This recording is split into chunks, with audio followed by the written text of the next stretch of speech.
Iya.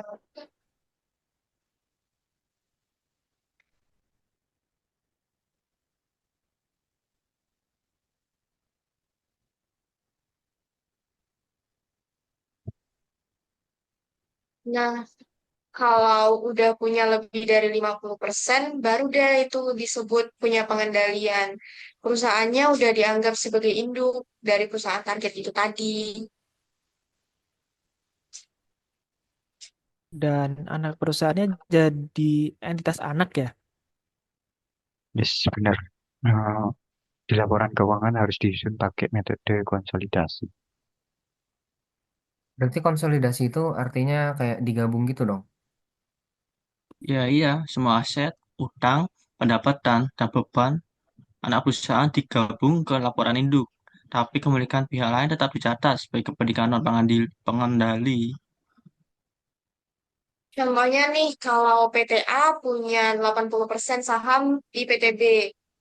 Nah, di laporan keuangan PTA itu semua milik PTB dicantumin juga, tapi 20% milik investor lain tetap ditulis sebagai hak mereka. Berarti pas kita nganalisis laporan keuangan, kita nggak bisa cuma lihat angka laba doang ya.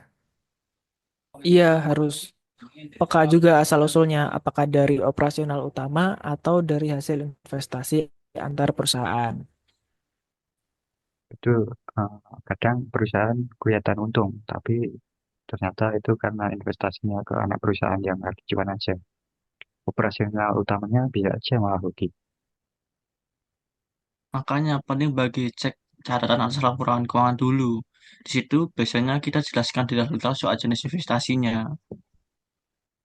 Dan dari situ juga nih kita bisa nilai apakah investasinya sehat, strategis, atau cuma numpang cuan doang.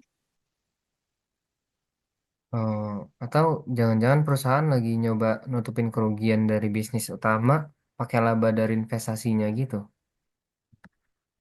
Bisa jadi. Ya, nggak nyangka ya, bahasan investasi ini ternyata seru juga. Iya lagi awalnya aku kira bakalan pusing banget. Tapi pas dijelasin bareng-bareng gini kok jadi kayak ngobrol enjoy aja ya.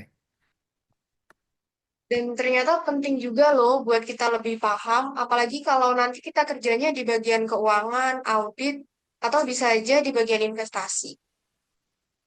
Iya, jadi tahu mana perusahaan yang lagi sehat, dan mana yang tampak sehat. Gara-gara ngandelin laba dari investasi doang. Kayak kita baca cerita di balik layar gitu ya. Jadi bukan cuma soal angka doang, tapi ngerti arah dan gerakannya. Benar banget. Lagian kalau kita mau jadi analis, ya harus bisa baca strategi bisnis dari laporan keuangan juga dong.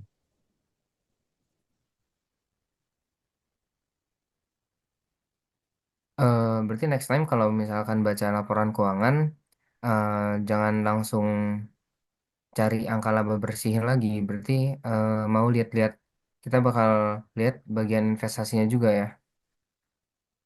Nah iya bener banget tuh. Apalagi kita kan sekarang udah makin paham nih, tinggal konsisten aja belajarnya.